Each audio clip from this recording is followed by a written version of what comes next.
افطاری میں کھانا کیا ہے.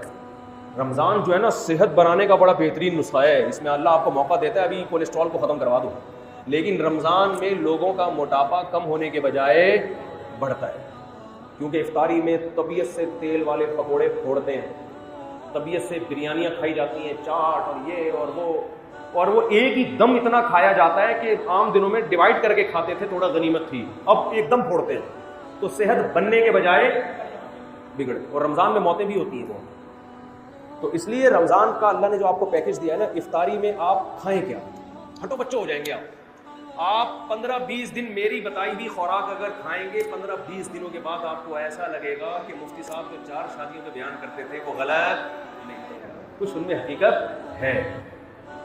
وہ باتیں آپ کو جو بھی بری لگتی ہے نا وہ اچھی لگنا بولو شروع, جوان ہو جائیں گے آپ.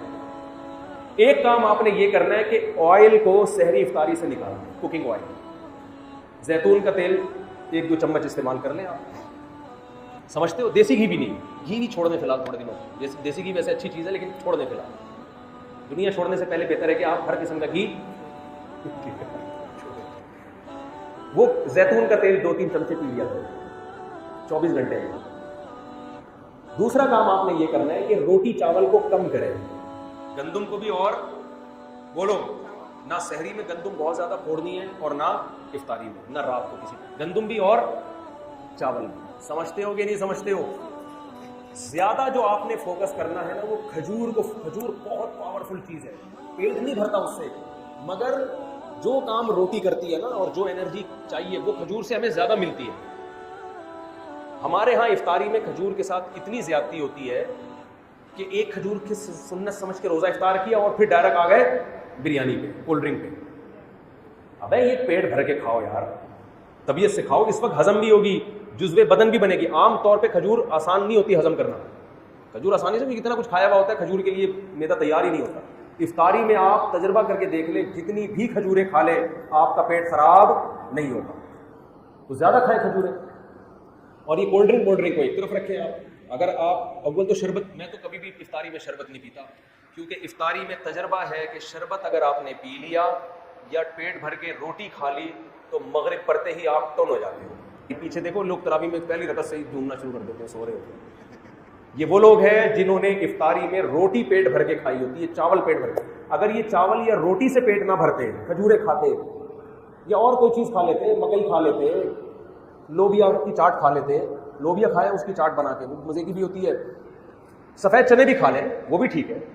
کاربوہائیڈریٹ جو ہے نا وہ کم ہونا چاہیے. کارب والی چیزیں کیا ہونی چاہیے؟ ایسی چیزیں جن میں نشاستہ ہوتا ہے, مٹھاس ہوتی ہے. جیسے روٹی میں تو بہت کارب ہے نا, چاول میں بہت کارب ہے, یہ کم کھائیں. باقی آپ دالیں کھائیں, آپ چاٹ کھائیں, بے شک سفید چنے کی چاٹ کھا لیں, دہی بڑے کھا لیں, تو کوئی اتنا مسئلہ نہیں ہے. جائیدادیں کھا کے بیٹھے ہوئے ہوتے ہیں لوگ, تو دہی بڑے بڑے آرام سے ہضم ہو جائیں گے. تو یعنی کچھ بھی کھا لیں آپ افطاری میں, بہتر ہے کہ کھجور زیادہ کھائیں. ایک سیکنڈ, لیکن آپ نے افطاری میں روٹی اور چاول کم, 3-4 دن آپ کو ٹینشن ہوگی, اس کے بعد عادی ہو جائیں گے, پھر مزہ آنا شروع ہوگا کہ یار کیا طبیعت ہلکی پھلکی, آنکھوں میں روشنی تیز ہو جائے گی. آپ تو سحری میں بھی آپ نے روٹی اور چاول کو کم کرنا ہے اور آئلی چیزوں کو, اور افطاری میں بھی روٹی چاول کو آپ نے کم کرنا ہے. جب بھوک لگے لوبیا کی چاٹ کھا لی یا سفید چنے کی چاٹ کھا لی یا کالے چنے کی چاٹ. پکوڑے بھی اتنا کوئی مسئلہ نہیں کریں گے, پکوڑے بھی کھا, بیسن ہے نا وہ بھی اتنا مسئلہ نہیں کرے گا پکوڑا. زیادہ جو ٹینشن دے گی نا آپ کو روٹی اور چاول, اور یہ کولڈ ڈرنک اور شربت پیو ٹن. جس خوراک کو کھانے کے بعد انسان ٹن ہو رہا ہے نا, سنی ٹن ٹناٹن بن رہا ہے, تو سمجھ لو یہ خوراک آپ کی باڈی میں فیٹ پیدا کر دے گی. For the sun when it sets and gives us the night, for the moon and the stars shining so bright. Alhamdulillah, Alhamdulillah.